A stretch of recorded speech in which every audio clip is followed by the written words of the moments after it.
国防部发言人吴谦在周四的例行记者会上表示，中美两军关系是两国关系的重要组成部分，保持两军关系健康稳定发展，符合两国共同利益，也符合国际社会的共同期待。中方重视发展两军关系，愿与美方保持交流合作。但一段时间以来，美方在台湾、南海、舰机抵近侦察等方面讲了很多不负责任的话，做了不少挑衅性的事。对此，中方理所当然要进行针锋相对的坚决斗争。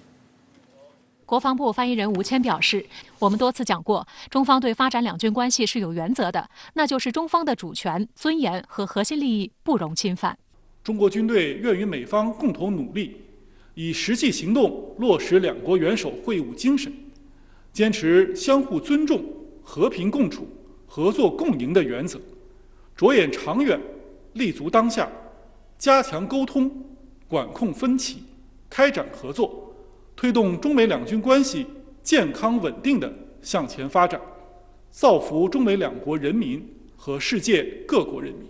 而对于美国海军部长近日渲染中国是美国必须注意的首要威胁，美国应加紧扩建海军战舰，以应对中国的扩张。此外，美媒还炒作中方建造疑似美国舰艇的导弹标靶。吴谦表示，沉迷和追逐霸权的人，总觉得别人在觊觎自己的霸权。长期以来，美方一些人沉浸在受迫害妄想症中不能自拔，执意捏造根本不存在的中国军事威胁，其目的无非是为自身谋求军事领域绝对优势，维持全球霸权寻找借口。探其病因，则是对中国的认知出现了严重的偏差，采取了错误的对华政策。对此，中国军队一向予以坚决反对。关于所谓导弹标靶问题，我们要求美方在指责中国之前，先认真反省一下自己。实际上，美方除了不断渲染所谓中国威胁，还持续在军事技术领域对华封锁，给中美关系和两军关系制造障碍。当地时间周三，美国商务部工业和安全局向所谓军事最终用户清单增加了27个违反美国国家安全或者对外政策利益的实体，其中12个来自中国，日本和新加坡各1个。值得指出的是，香港佳兆科技母公司2019年已被美方纳入实体清单。这次其深圳总部以及位于日本和新加坡的子公司再次被美国纳入，也就是说，这次美方实体清单中的14家公司与中国有关。在周四举行的商务部例行记者会上，发言人束学庭强调，美国商务部出台新的制裁清单不符合中美两国元首共识，不利于中美两国，不利于全球产业链供应链安全和世界经济复苏。美方泛化国家安全概念，随意出台制裁措施，严重缺乏事实依据，程序非常不透明。中方表示强烈抗议，将向美方进行严正交涉。它是中美科技脱钩的一部分。那美国商务部长吉纳雷蒙多他的表态可以佐证我们这一判断。他说这一行动可以防止美国技术扩散到中俄，并且就是促进中俄的军事技术的发展，推动对华的一个技术封锁。那么根本原因还是为了遏制中国的高科技的发展。所以从这里面也能够反映出来，美国它这样的一个二元对立、零和博弈的一个冷战思维。所以在他看来，中国的科技发展必然代表着美国的科技的衰落。美国商务部特别指出，有8家中国企业被纳入的原因是与量子计算相关，还妄称要避免美国的技术被用于支持中国的军用量子计算。美国商务部长雷蒙多在一份声明中表示，美方的行动将有助于防止美国技术被转移，阻止美国材料被用于帮助中国破解加密或开发不可破解的加密，并希望以此阻止中国开发反隐形技术，其中可能包括先进雷达设备、海底传感器等反潜应用。但国际上公认，在量子科技领域，中国已经超越美国。去年年中，墨子号量子卫星在全世界率先成功实现了跨越4600公里的量子纠缠。同年底，国产量子计算原型机9张问世，比美国同类产品运算速度快100亿倍。有媒体认为，美国因而患上了量子焦虑。智库机构美国企业研究所4月底发表一份报告渲染称，如果美国的对手在量子领域领先于美国，美国的国家安全防御将变得脆弱。实际上，这不是美方第一次使用实体清单对中国进行行业性打击。核工业、5G、芯片、量子、通信、新基建等领域此前纷纷上榜。所谓实体清单起源于1990年老布什总统时期，初期用以管制美国企业生产的物项被用以大规模杀伤性武器，但此后不断扩大范围及滥用，进入美方实体清单的企业被剥夺了其在美国的贸易机会，无法与美国有任何商业交易。在未得到许可证前，美国各出口商不得帮助这些美国实体清单上榜企业获取受本条例管辖的任何物项，也就是一份企业黑名单。例如，华为及其关联企业就117次出现在实体清单中。华为创始人任正非曾表示，美国刚刚发布实体清单时，墨西哥的麦当劳甚至都不敢卖汉堡给华为员工，其商业破坏性可见一斑。对 5G 的封锁和对这个量子计算领域的封锁是有相似性的。那么这两个领域呢，中国都是相对来说处于第一梯队的水平，所以它要封锁我们。但是我们现在看啊，就是在美国封锁中国 5G 企业和这个发展之后哈，中国的6G，现在是占全球的专利申请数量的35%到40%这样的一个水平，就是中国的6G 发展仍旧是处在国际社会的第一梯队，所以就是美国需要认识到，它对中国的这样一个经济封锁并不能够阻止中国经济的发展。深圳卫视注意到，这次美国商务部拿来对付中国科技企业的是所谓军事最终用户清单，这是特朗普下台之前搞出来的，用于特别针对中国、俄罗斯和委内瑞拉3国的新实体清单。去年12月22日生效，首批就包括58家中国实体。有国际商法律师指出，这一清单将所谓的军事最终用户定义扩大到支持或有助于军事物项运行、安装、维护、修理、翻新、发展或开发的行为过于宽泛，令美国的出口商难以判断，许多生意将被迫放弃。外交部发言人赵立坚周四就表示，美方屡屡泛化国家安全概念，滥用国家力量，无理打压中国企业，这严重损害了中国企业利益，肆意破坏了国际秩序、经贸秩序和自由贸易规则，严重威胁了全球产业链、供应链。美国可以说是已经到了歇斯底里、不择手段的地步。中方坚决反对美方上述举措，要求美方立即纠正错误。中方保留对美方采取必要反制措施的权利，将采取一切必要措施，坚决维护中国企业的合法权益。观察指出，对于美方来说，祭出实体清单的频率也让美国的战略焦虑一览无遗。2007年之前，美方较少对中国企业使用实体清单。2008至2016年间，有144家中国企业被纳入清单。2017年来，则有超过300家企业。从另一方面来说，上榜的企业的实力实际上是获得了美国官方的认可，极少有企业因此而倒闭，不少商业信誉反而上升，更在产品上成功实现了国产替代，继续保持领先优势。以美国反复多次打压的超算行业来说，2015年就被美国实施芯片禁运，当时针对的目标是天河2号，但仅仅1年时间，采用国产芯片的神威太湖之光超级计算机就荣登世界第1的宝座。美国工程院院士杰克·唐加拉就指出，历史上数次针对中国某个重点领域的制裁都证明，美方的制裁只会加速激活中国国内的资本市场以及资源的重新布局。中国企业研发出相关产品只是早晚的事，一旦实现了国产替代，美国产品就彻底失去市场吸引力。有一个误判啊，美国认为说我们的科技发展是借由或者是依赖美国的这样的一个技术转移。一直以来，中国都是在承受着以美国为首的西方国家的一个技术的封锁，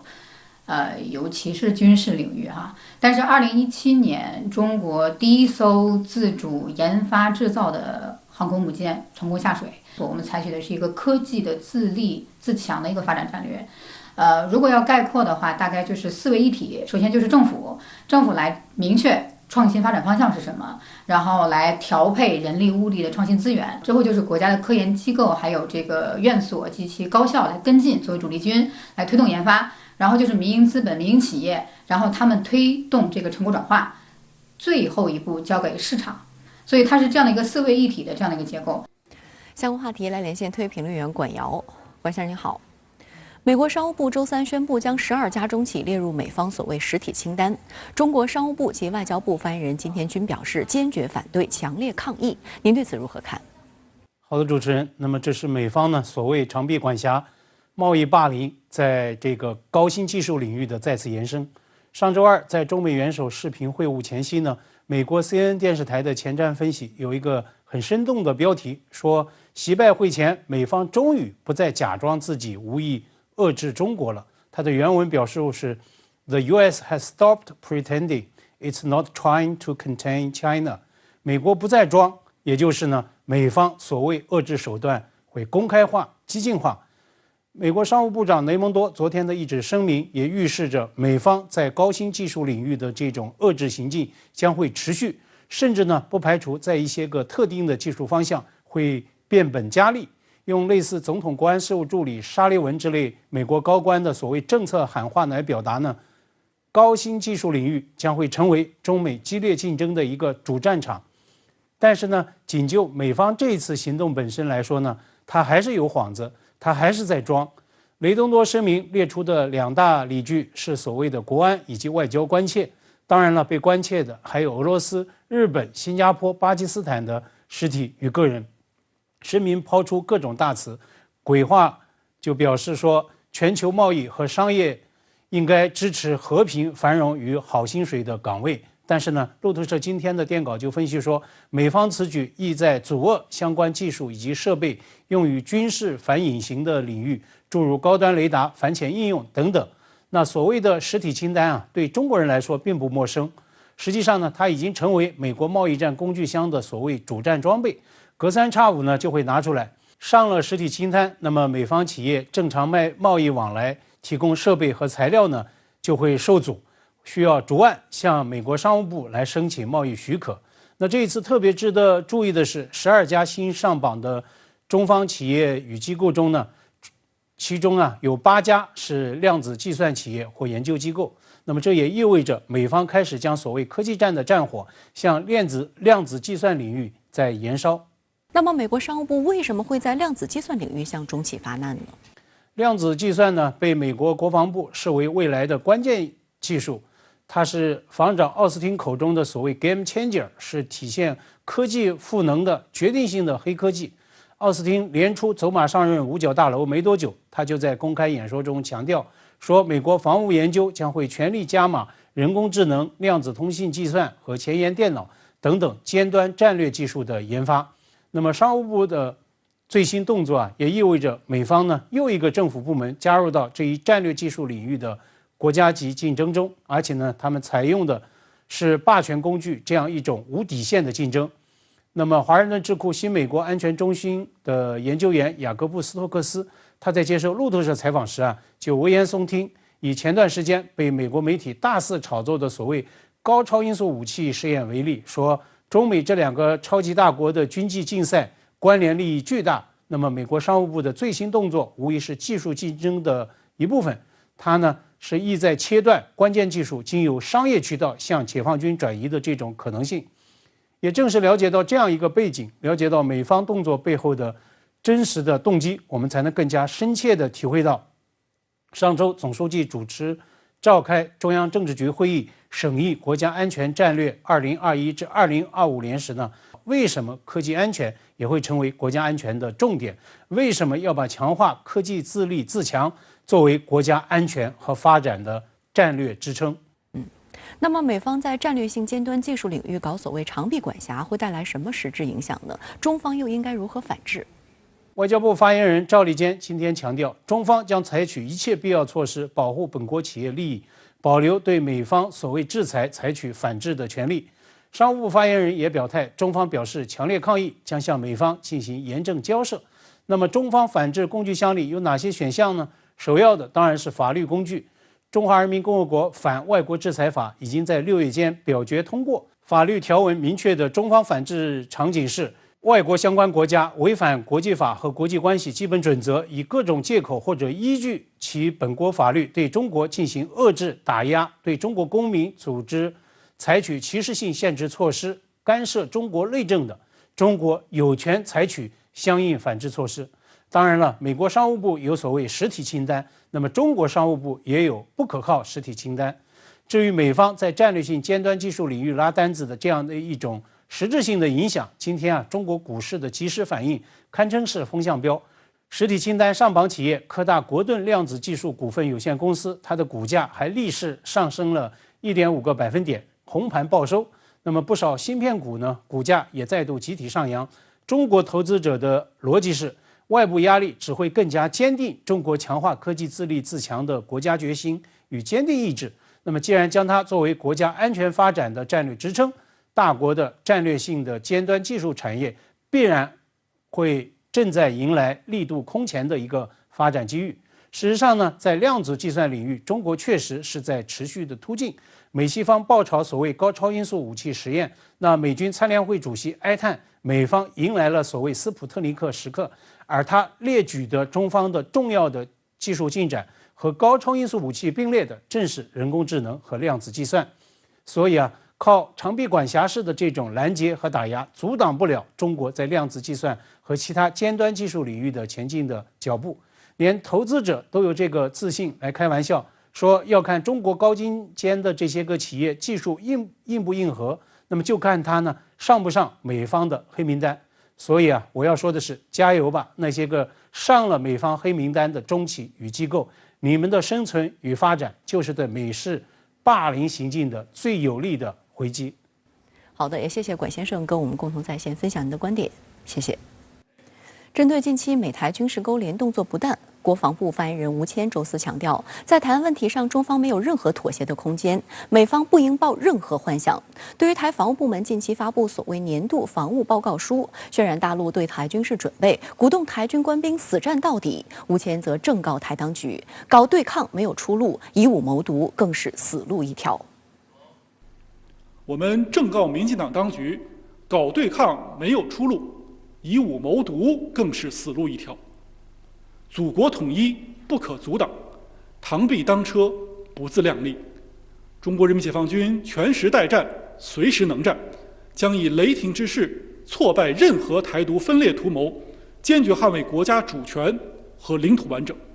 但美台方面仍在以切香肠的方式不断挑衅中国大陆的红线。美国外交政策杂志近日援引美国防部人力数据中心所谓最新资料称，美国目前有39名士兵在台湾，包括29名海军陆战队员、5名空军士兵、3名海军士兵和2名陆军士兵。美国国防部数据显示，奥巴马政府晚期到特朗普政府早期，约有10名美军在台湾，这一数字在特朗普离任时增加了1倍。到今年6月，美军有30名现役军人以及15名文职人员在台湾，其中包括23名海军陆战队员。而最新的在台美军数字与之前相比又有增加，文职人员数量大致不变，维持在15人左右。但报道却揣测，美国防部人力数据中心的数字可能无法反映全部美军在台人数，例如无法核实其中是否包括在台协助台军训练的美军特种部队。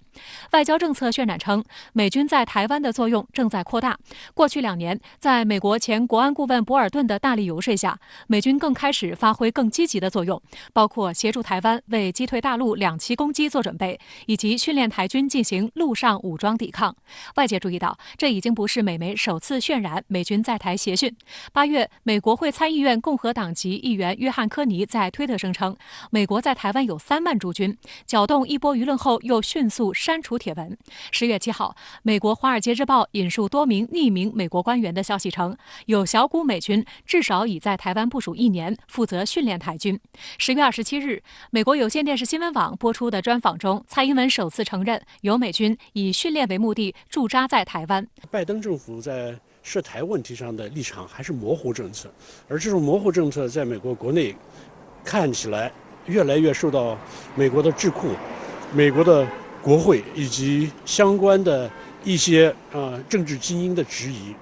那么他就在美国国内制造更多的舆论和由头，从而使得拜登政府在处理对华政策涉台问题中间，受到限制约束。这样的一种模糊性转为清晰性的这样的一种转变，如果一旦变为现实的话，那就会对中美关系以及整个的东亚的形势会带来巨大冲击。除了军事上，美台还加强了政治上的勾连。当地时间周二晚间，美国国务院静悄悄地在网上发布了12月所谓民主峰会的受邀参与者名单，台湾地区赫然在列。岛内一些人对此欣喜若狂。台立法机构负责人游锡堃周三宣称，台湾更进一步被世界看见，他感到兴奋又感动。台立法机构民进党团干事长刘世芳则说，这是全体台湾人民的光荣。民进党当局除了感谢拜登政府，还迅速宣布了由台行政机构政务委员唐凤和台当局在美联络人萧美琴出席民主峰会。分析指，台当局显然是与华盛顿打了一个配合，试图降低台湾地区与会带来的冲击。但无论美方如何技术性操作，都改变不了这起事件的严重性。中国外交部发言人赵立坚周三对此表示，中方坚决反对美方邀请台湾当局参加所谓领导人民主峰会。世界上只有一个中国，中华人民共和国政府是代表全中国的唯一合法政府，台湾是中国领土不可分割的一部分。一个中国原则是公认的国际关系准则，台湾除了作为中国的一部分，没有别的国际法地位。我们严正敦促美方恪守一个中国原则和中美3个联合公报规定，停止向台独势力提供任何讲台，停止为台独势力张目，为台独势力搭台，只会让自己下不来台。与台独一起玩火，终将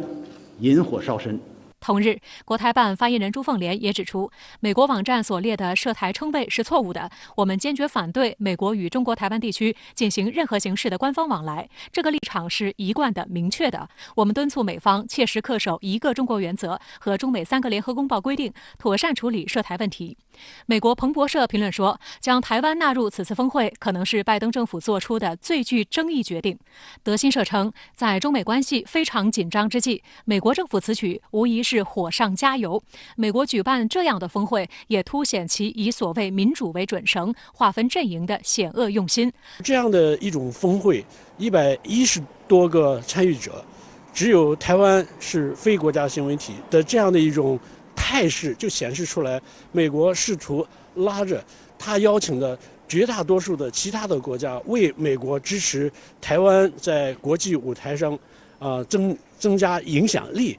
来背书。这样的一种做法很典型的是一种牺牲其他方的利益来满足美方自己界定的所谓的那种战略利益。相关话题来连线特约评论员刘和平。刘先生您好。对于拜登政府邀请全球110个国家和地区参加全球民主峰会一事，您是如何看？对于这件事情我可以做几个简单的基本判断。第一个基本判断是，最近20多年以来，由于美国对阿富汗与伊拉克推行西式民主的战略以失败而告终，于是美国国内产生了一种反思美国外交战略的思潮，也就是要放弃在全球推广美国的意识形态与价值观念，甚至是放弃美国的世界责任，不再做世界警察。到了特朗普执政时期，这种思潮一度达到了高峰。特朗普曾经公开宣布，美国将不再改变其他国家的政治制度和意识形态。那么这次所谓的全球民主峰会的召开，这意味着那个充满了意识形态与对抗性思维的美国重新又回来了。美国用西方意识形态与价值观念来统治全世界的野心再度死灰复燃。第二个基本判断是，我们知道在旧冷战时期，意识形态、价值观念与政治制度分歧曾经把整个人类撕裂成了2半，把地球分为了东西2个半球。那么拜登政府召集的这次所谓的全球民主峰会，这意味着具有鲜明意识形态特色的西方势力又开始重新集结。那些没有受到邀请的国家和地区，这被美国打入到了另外一个阵营。我认为拜登政府这种拉拢多数、孤立少数的做法，有可能使得一些美国鹰派口中嚷嚷的所谓对华新冷战进一步扩大为全球性的新冷战。我们要警惕过去那种物以类聚、人以群分的分裂现象再度出现。对于美方邀请台湾地区参与全球民主峰会，却拒绝蔡英文本人亲自出席仪式，您又是如何解读？我认为拜登政府邀请台湾参与所谓的全球民主峰会，显然一是要把中国的两岸统独问题给意识形态化，因为统独台湾问题属于中国的主权与内政问题，美国干预起来名不正言不顺，而一旦将台湾问题意识形态化，美国则可以打着所谓的人权高于主权的幌子进行干预。二是要把台湾问题给国际化，其目的则是要把台湾纳入到西方意识形态阵营当中，并最终达到让所有的西方阵营都来支持台湾的目的。在我看来，拜登政府最终拒绝满心欢喜想要在全球民主峰会上以所谓领导人身份入殓的蔡英文参加，而仅仅让驻美代表萧美琴等人代为出席，这不仅仅是为了顾及中国大陆的面子，降低这件事情的敏感度，更为关键的是，这样一种安排符合美国企图将台湾问题意识形态化的战略大目标与大方向。假如让蔡英文本人出席了，那势必会引发中国大陆更大的反弹，导致新的台海危机，并使得两岸的主权问题与统独问题再度浮上台面，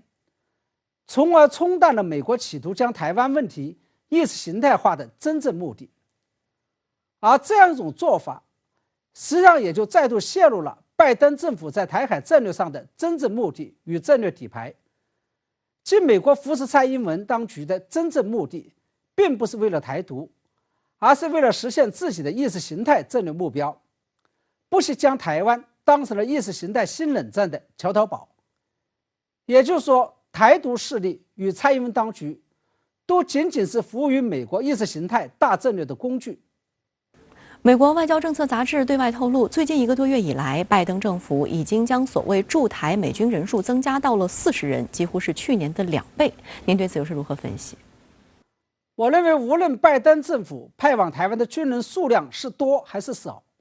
都是违反了中美建交3个联合公报的，都应该受到谴责。但与此同时，我们还是有必要澄清一个概念，那就是什么是美军驻台。大家知道，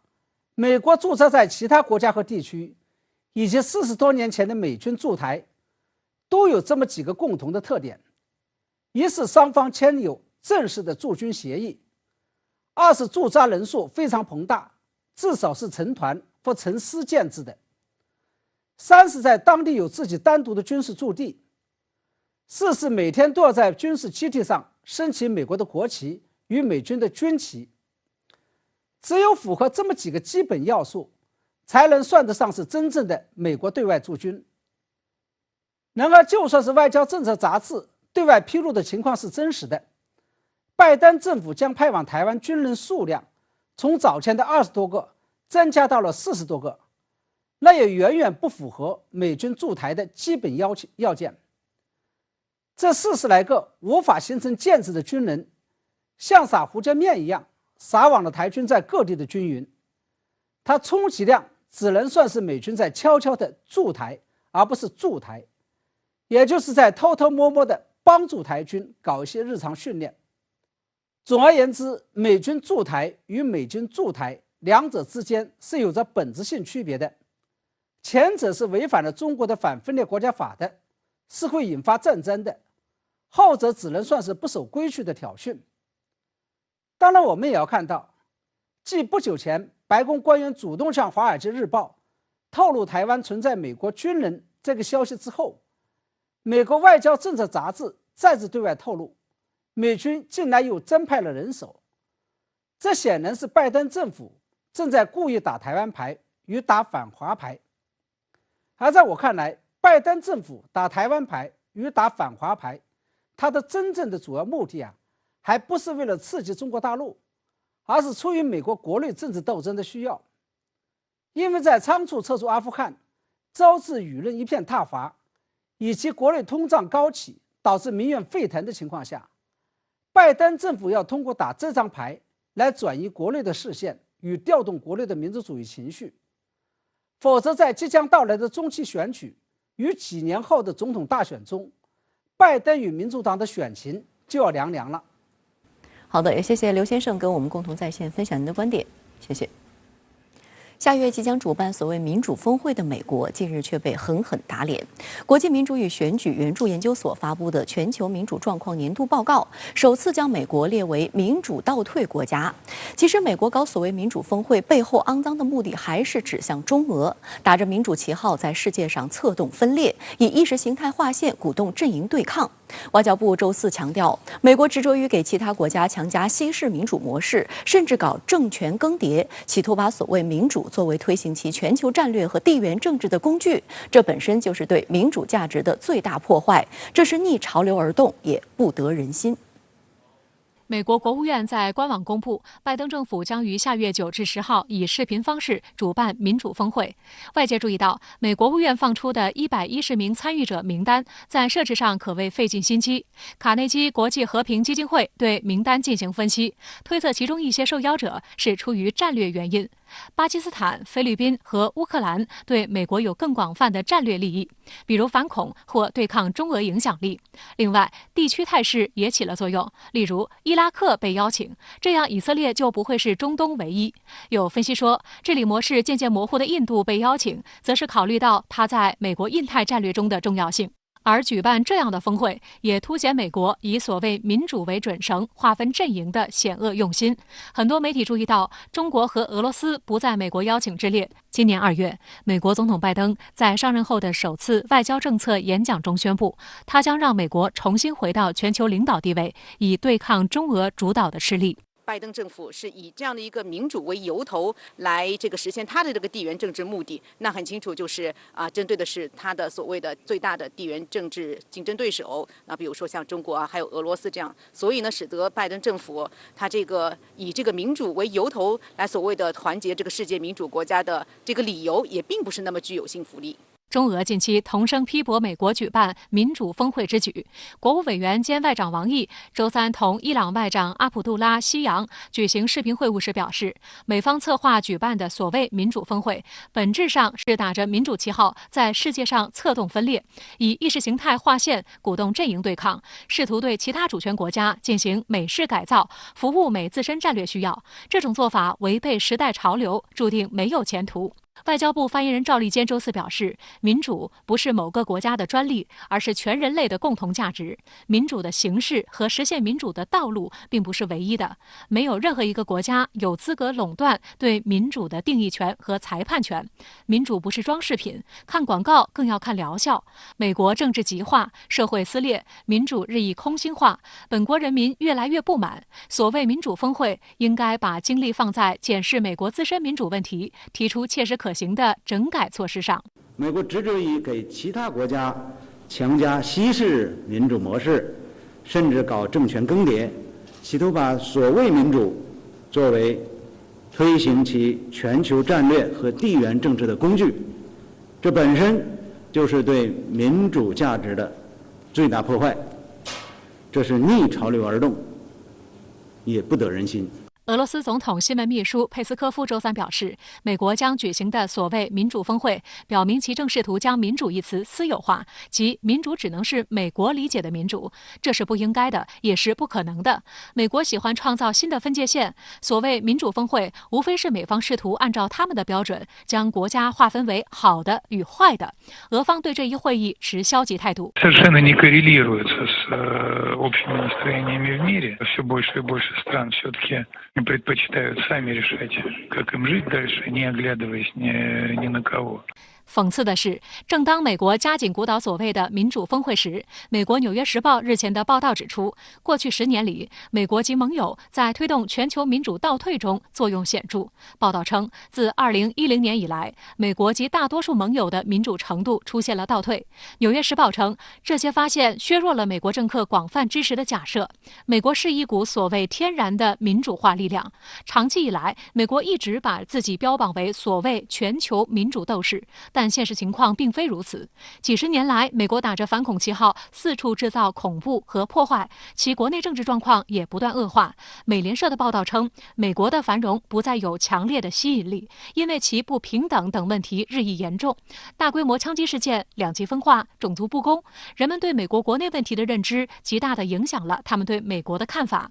总部位于斯德哥尔摩的国际民主与选举援助研究所发布的全球民主状况年度报告，则首次将美国列为民主倒退国家。它这个整个国内社会当中，民众的这样的一个经济不平等、贫富差距越拉越大，种族之间的歧视和偏见等等这样的一个情况也没有好转，甚至是更加的这样的一个严重，整个社会的这样一种撕裂的这样一情况随处可见。美国的这个政治层面两党极化的现象在近年来也是非常的严重，就是你反对的就是我赞成的，我赞成的必然是你所反对的，所以使得它很多的这样的一个政策在推行下去的过程当中非常的没有效率，这个肯定是它民主制度上发生的一些非常明显的这个问题的表现。另据皮尤研究中心的一份报告，绝大多数美国人对自己国家的政治制度深感失望，只有17%的人认为美国的民主值得效仿，而23%的人认为美国的民主从来不是什么好例子。德国博士基金会近期民调显示，超80%美英受访者认为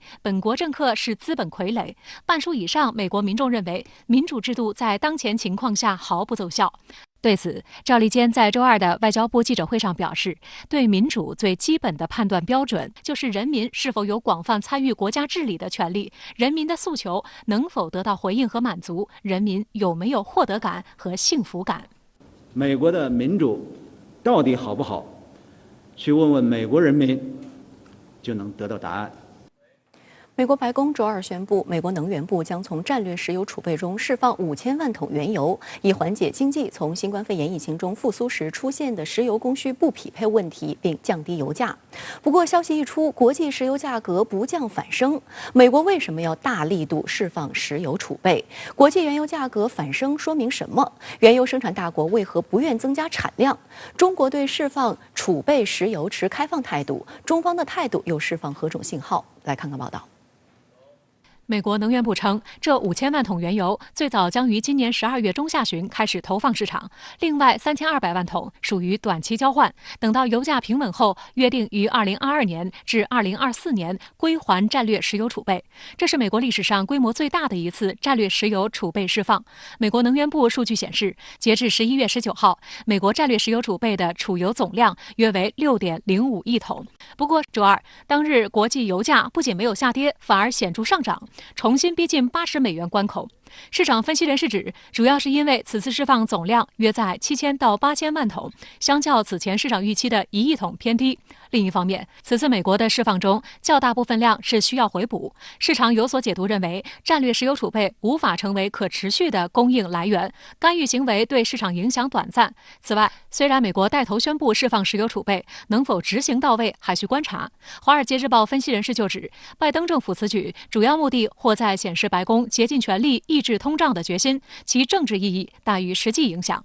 拜登呢，因为他现在那个支持率在下降，他必须能做一些事儿。现在他政治工具箱里面工具不多，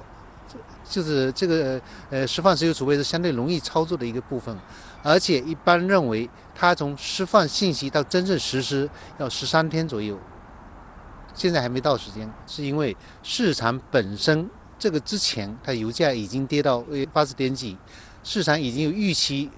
美国政府肯定会采取的措施。在全球能源短缺、石油需求旺盛的背景下，原油价格一路攀升。以美国为首的石油消费国今年多次与石油输出国组织以及俄罗斯和其他相关产油国欧佩克加对话，希望能够达成协议，阻止原油价格上涨。但由于担心疫情反复导致需求量再次下降，本月欧佩克加拒绝了美国的要求，在增加供应方面行动缓慢，一直将石油产量目标定在每天生产40万桶，使得原油价格涨至多年以来的高点。周四，石油输出国组织欧佩克的咨询机构经济委员会发布预测表示，拜登政府对战略石油储备的释放可能会大幅增加全球石油库存的盈余规模。欧佩克及其合作伙伴的一些代表表示，如果美国和其他国家部署的库存超过了市场需求，他们可能会取消原定于1月份的增产计划。值得一提的是，中国对美方提出的联合释放石油储备以影响国际原油价格的请求持开放态度。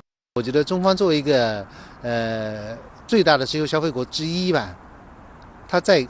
一方面它当然希望能够油价低一点，另外一方面呢，中美战略协作其实要落在很多层面上，在石油储备的释放上，甚至在欺骗问题上，这本身是中美之间能够达成协调的一个容易操作的领域。香港《星岛日报》发表评论指，为遏制油价，美国罕有地求助中国，中国也愿伸出援手，因为中美两国都面对通胀问题，但美国通胀更为严重。美国当前的高通胀与特朗普对华5000亿美元商品加征关税有关，但此举并未使美国人减少进口中国商品，美国消费者还要为高税收买单。美国释出的战略石油储备结果远逊预期，拜登政府与其以象征式行动抑通胀，倒不如痛定思痛，切实纠正前总统特朗普的不理性政策。评论强调，拜登调整对华关税是当前最可行而高效的遏通胀方法。撤销关税，大家互利合作当然最好，但问题是，拜登能够操作的空间很有限，不要期望拜登对于特朗普的做法会有实质性的调整。中国从根本上觉得应该。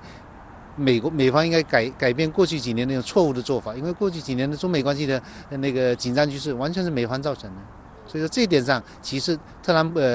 拜登政府还是有不少可以做的一个空间。中国